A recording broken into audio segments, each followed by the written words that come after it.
You're listening to Salford City Radio 94.4 FM, the Friday Sports Show with your host, Jimmy Petruzzi, bringing you news from the local area and around the world. And we aim to inspire on this show, increase participation and awareness of sports. And we're very fortunate on the show to have interviewed some of the world's best athletes, sports people in football, across a wide range of disciplines, trainers, coaches, sports psychologists. And our segment also we do on psychology and mental health. We've been very fortunate to have interviewed some of the leading figures in the world in the field of psychology and related fields who've shared their ideas. That's been really fascinating. They were a really fascinating guest who no doubt will inspire our listeners in terms of our own career, and we think about Olympic sports and this year being Olympic year, and obviously, I don't know personally what's going to happen in terms of the Olympics going ahead.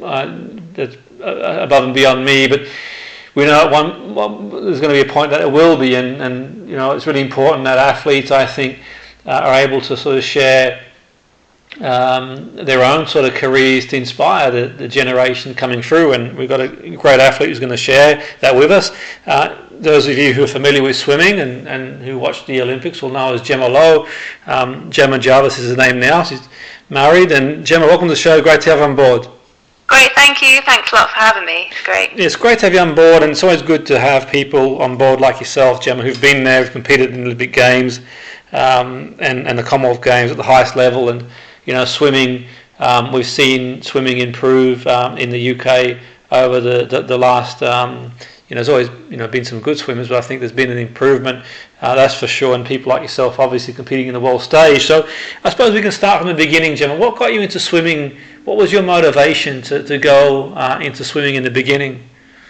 Well, it probably wasn't actually my motivation. It was my parents. Just wanted my older sister, and I just wanted to be able to swim as a life skill. As I think a lot of us know that swimming is really important. Absolutely. In life, I think it's one of the only sports really that can help save your life. Obviously, if you can swim, then that's going to save you from drowning. So I think in the beginning it was just my parents wanted me and my sister to swim, and as siblings normally do, I followed in my older sister's footsteps. So we just joined a swimming club. I think I joined when I was about 8 years old. So this is in my local town in Hartlepool at the time. I first started swimming I think I had natural talent technique-wise, but I still found it really difficult. I remember one of the first sessions in the swimming club, I was crying at the end. Thought it was too hard. I remember my mum saying, should we not come back then? Is it too hard? But then obviously I did, because I went on to do many things. But absolutely. I think I started doing it a little bit more, and then you start to do competitions just naturally when you join sports clubs, and I started doing pretty well. And just kind of went on from there, and the opportunity came to do more training. In my area there was a bit more opportunities for swimming, because we did a little bit of gymnastics and actually diving as well. But the opportunities, facilities weren't really there for those sports in our area, so swimming kind of took over, and I was probably better at swimming anyway. So we just kind of developed from there, probably the same that it does to any athlete, that they start doing and just start doing it more, and parents start driving you to the sessions more often, so just went on from there. That's really interesting. And what sort of intrigues me about athletes like yourself, Jemma, is at what point do you know, this is sort of a question I tend to ask a lot of athletes who sort of are at the highest level like yourself, have been at the highest level, at what point do you sort of think, well actually I've got something here, I've got a chance to sort of compete against the best in the world? Like what sort of stage did you sort of start to think, well actually you know what, I can go all the way? It was probably a few different stages, I would say. So people that know swimming know that you do a lot of training, and I think there was an opportunity when I was 12, actually, just going into year 7 at school, to start doing morning training, which is what swimmers do. So they do morning training before school, very early, and then more training as well in the afternoon, evening after school. So I think when I decided to agree to go to those morning sessions before school was when I'd probably realised, yes, I want to do this, because I think you've got to be a little bit crazy to do that. Absolutely, it's just a lot of hard work. And so, when you say swimming before school, was that at the swimming club, Jemma? Was that the school itself? I mean, no, it's the swimming club. Okay. Yeah. In my school, there wasn't really that many opportunities to swim a lot at schools, I would say. So it was with my swimming club. I actually had to move clubs from my local one, which was only 5 minutes away, to a different one, which was in Stockton, which was about a 20-minute drive, so not too bad. Yeah. And in that club, there was more opportunities to be able to get, the hours in at the pool. So eventually, when I was about 14, 15, stepped up to doing 10 sessions a week.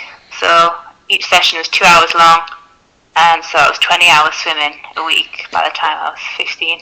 Yeah, so I'm sensing one of the things that, sort of intrigues me. It's great. It'll be good to get your perspective on this. I've spoken to swimmers in the UK before, and I always, like to get their perspective on this. And it just seems to me that it relies a lot on your own desire to get out there and get noticed. And what I mean by that, to sort of, cut a long story short, I grew up in Australia, went to school out there, and we have like a swimming carnival every year, and schools compete against each other, and you do. Me personally, I'd be lucky to swim a length of the pool, let alone compete. But the point being, if you're good enough, you're going to get there. You're going to get noticed, if that makes any sense, because you're going to compete against, other schools, and then you go into the regionals and so on and so forth, state. But is there anything like that, like over here, in terms of for yourself? Did you compete against other schools or anything like? Or was just basically the actual swimming club that you did the competitions for? No, unfortunately, it was literally just the swimming clubs, which were brilliant. But in schools, the atmosphere with swimming was pretty negative. I'm not saying that's across all schools, but with mine, it did have a swimming pool, which was great. Only 20 meters, so quite small. Yeah. But a lot of the pupils, they didn't want to swim. Always tried to avoid it. And to be honest, teachers, they couldn't really force them to, so almost let them get away with not doing the swimming sessions. Wow. Yeah, and so it's quite a negative vibe around swimming in schools, which I find, mad, because I actually went to, which we might be talking about a little bit later, I went to University of Florida and swam out there for a bit too. Yeah. And it's just totally different. Like in school, it's super cool to be a sports person, no matter what sport it is. Facilities are amazing. Absolutely. It's really well pushed. And I suppose they got the college like competition too, to push each other as well. In terms of the Americans, the system. So is that why you went out there as well, to sort of get that competition, Jemma, week in, week out, or was that sort of one of the things that might have influenced your decision? Where would you have got the same level of competition if you'd stayed in the UK, or? Not quite. Well, the depth definitely wouldn't be there. I think the high level certainly is. But I actually decided to go out there after my first Olympic Games. Okay. So I was 18. Yeah. After my first Olympic Games, it was you're on such a high, and then when it's finished, you get a little bit of a downer, which I think some Olympians, you might have spoken to about it before.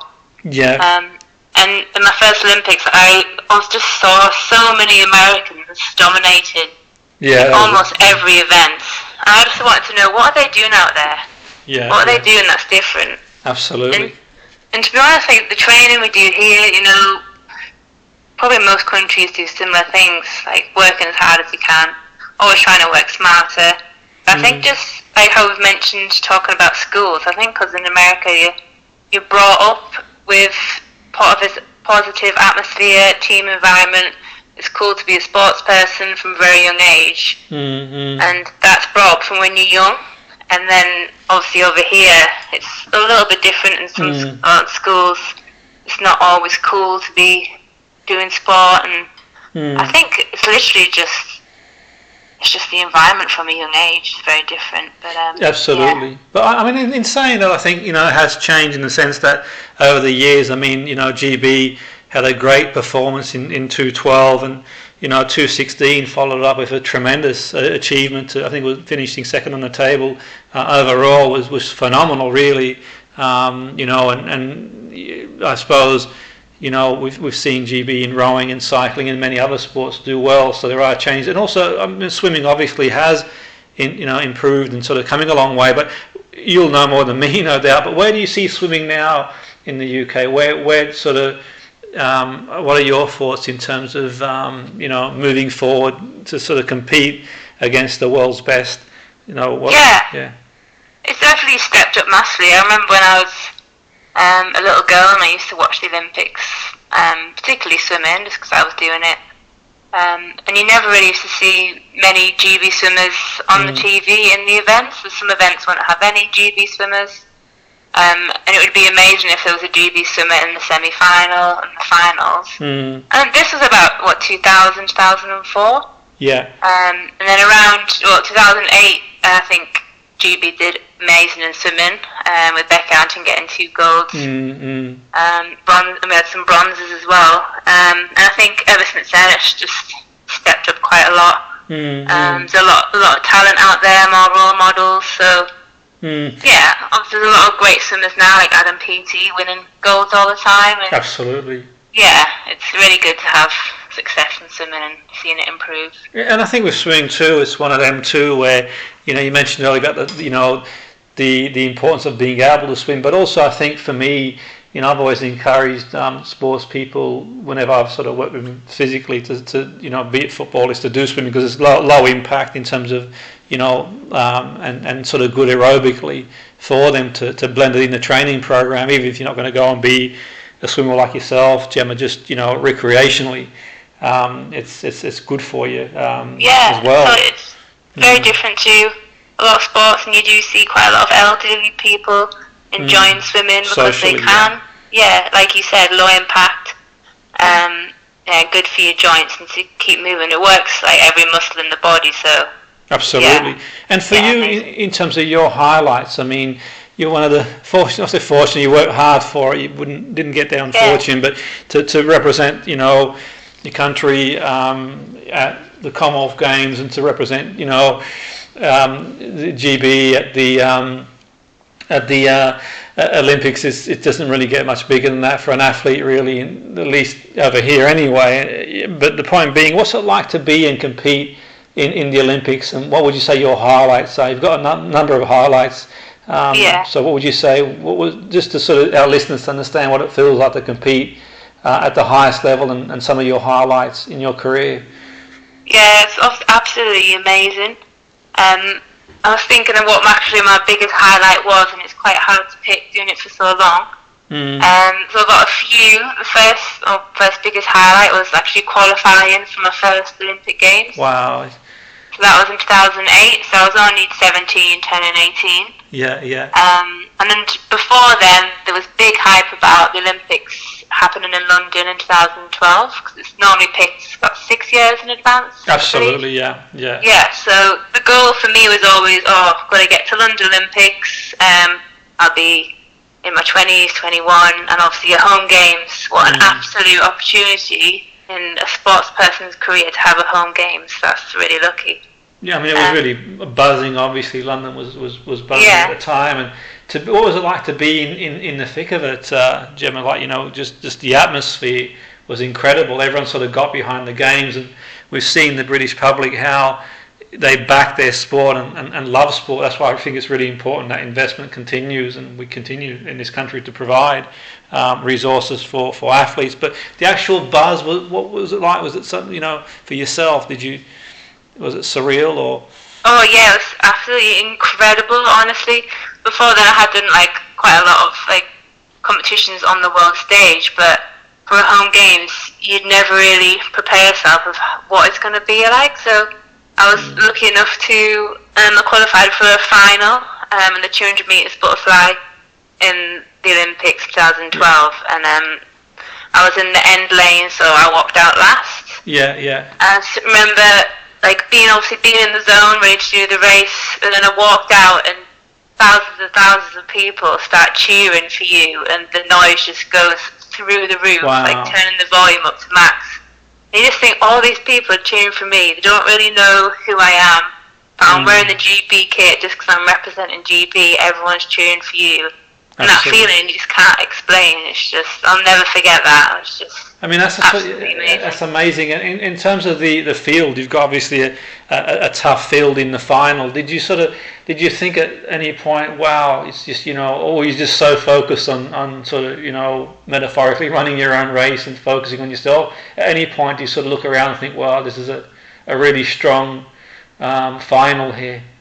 Yeah, certainly. Just obviously as an athlete, you practice a lot, you practice racing, you're used to it, and you're used to distractions, and you're used to just being in the zone. It's kind of, your brain's always going to jitter in and out. But I remember walking out, being in the zone, but also hearing that crowd and just smiling to myself and kind of soaking it all in. So it's kind of refocusing, because you're always going to come out of focus, even if it's like a fraction of a second. Refocusing and thinking, what's the race plan here? And just kind of thriving on the moment, trying to make the most of that moment.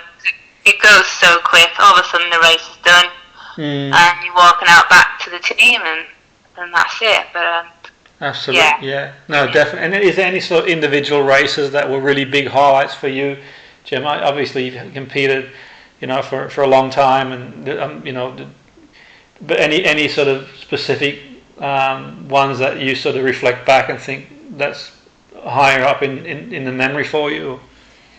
There's a few. So for the first Olympics in Beijing, I did the 100 meters butterfly. I think it was the first event on the first day. I swam the heats, and it was a bit like weird feeling. Always the first race of a competition. Luckily, I came 16th with like an average time for me, so just made it into the semi-final. And I got out of the pool, and I just looked to the crowd, and I could see my dad. He stood up and he was cheering and like punching his arm in the air, like yes. So I made it into the semi-final, and it was really lucky that he was there because it was in China. Not cheap to go out there, and I think tickets are obviously so hard to get. But that was a special moment because my dad supported me, my parents supported me through all of it. So I just remember that moment, and then. After that, went on to make the final after coming 16th, so that was pretty good. And then I got to mention another one where I broke a world record. So it was a mixed medley relay, and it was actually with Adam Peaty, so he did the breaststroke. Chris Kevin did the backstroke. I did the butterfly, and then Francesca Hossel did the freestyle. So it's quite a fairly new event. I think they started it in 2013. This is the European Championships in 2014, and we broke the world record and got a gold to the Europeans, and that was just an amazing feeling to break a world record. I mean that's you mentioned those names, and it's a pretty awesome lineup, really. I mean, what's it like to be in a competition like that? I mean, you sort of. Do you feel any extra pressure to sort of? Obviously, you're doing the butterfly, and did you sort of feel any pressure doing your leg at all, Jim? I'm thinking we're gonna get the goal here, or? Yeah, absolutely. Yeah, so you have relay. It's different. Actually, you used to get super nervous, but there was also that thought of there was absolutely no option to let the team down. Yeah. Where sort of when you're doing it yourself, it's kind of like doing it for myself. If I mess up, then I'll mess up. But in the team, it's like there's no option here to mess up. We've got to get it right. And it's kind of a mixed feeling of thriving on them being behind you as well, being behind the lane, and obviously wanting it for yourself, but obviously wanting it for your teammates too.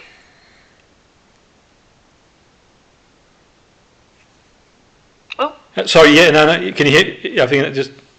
Hello. Yeah, sorry, Jim. Yeah, no, I just lost you then for a bit. Yeah, no, absolutely. It sounds. And what about the buzz of the podium, Jim? What's it for our listeners in terms of wondering what it's like to be on a podium? It's amazing. It's obviously one of the best parts after a race.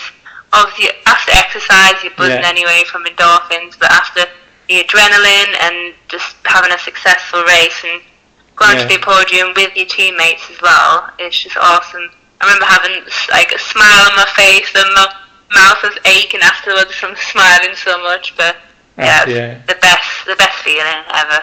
No, fantastic. And in terms of yourself now, what obviously after you have a career in sport like that, you compete at the highest level, and it can be difficult to sort of transition for some people. Yourself, how do you find the transition, and sort of just for our listeners, what do you do now in terms of you direct that Swimpath? What does that involve? Yeah, the transition was actually pretty hard. I think it was harder than I thought possibly. Because suddenly you're part of a team and sort of have an identity, and then all of a sudden that stops and you've got to try and do things on your own. So I think I felt a little bit lonely sometimes because I was having to make my own decisions and go and do things on my own. And that takes a while to adjust to. And I never really prepared myself, so I want to get into a specific area while I was swimming. I was totally focused on swimming and wasn't sure what else I wanted to do. But yeah, now I'm involved with Swimpath, so it's a competitive swim shop, basically. Some of it, it is online, so the website's just Swimpath. But before COVID, we were doing a lot of swimming events, so actually taking our professional shop to the swimming competitions around the UK. I was getting to speak to swimmers and advise them on like the racing products, and actually speaking to them as well about their races. And it was quite nice getting to give them a little bit of advice about their races, and they come back and speak to me. So that's quite good. But yeah, it's just a professional swim shop, and we're also doing wetsuits as well. Because that mark has gone quite up since COVID. Everyone's wanted to swim outside since the pools are closed. So absolutely, interesting stuff. And in terms of let's say one of the things we aim to do on this show is inspire people, and obviously it's difficult to give advice. Everyone's in their own sort of situation. But if there's any young people listening thinking, I'd like to get into swimming, and obviously at the point of this recording we're in sort of lockdown and transition, and things might change. But as and when they do change and people can get back out there, what would you say to any sort of youngster out there, Jemma, thinking, you know what, I'm going to give this a go? It's a lot of hard work, obviously. I can't even begin to imagine, getting up in the morning and swimming before school and after school. And it's not easy. But what would you say to anyone sort of contemplating it? They've probably seen you on the podium and on sort of TV, or seen your career. And what would you say in terms of anyone aspiring to go into swimming? Absolutely. If anyone's thinking about it, even just a little bit, and there's something going on, I believe, in your mind and your body that's telling you to give it a go. And absolutely, I'd suggest never giving in, because at the time, I've had so many times where I thought it was so challenging. But obviously, I kept going, and when I finally stopped swimming, I look back and think, only one thing I regret is taking it too seriously. I had so much fun, but there was sometimes I was hard on myself, and I started swimming to have fun, and I've made so many friends for life from swimming and from my sport. And it's really taught me how to look after myself and my body too. Not just physical wise, but also mental. It does make you mentally tough.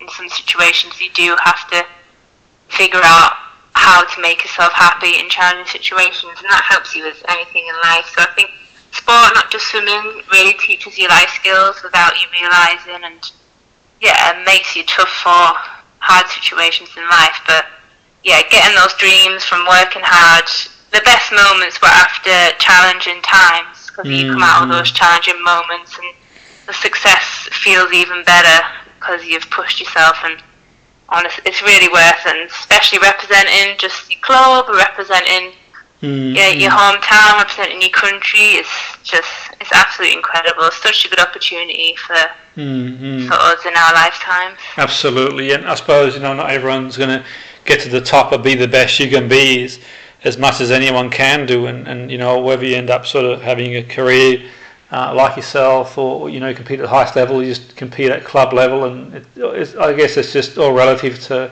many different factors really, but just being the best you can be, I suppose, is an achievement in itself. Getting out definitely. there and doing what you can, for sure. And in terms of our listeners wanting to know a bit more about sort of the what you're doing, your work at Swimpath, is there a website that you can direct them to, Jemma? They can have a look and see some of the swimwear, or certainly. So it's swimpath.co.uk. We are based in Bristol. We used to have a pop-up shop, but that's been closed since COVID. Mm-hmm. But we do sell wetsuits there as well. We offer advice to anyone who's not sure on the equipment. Mm-hmm. Yeah, website is there, also Instagram and Facebook, it's just Swimpath.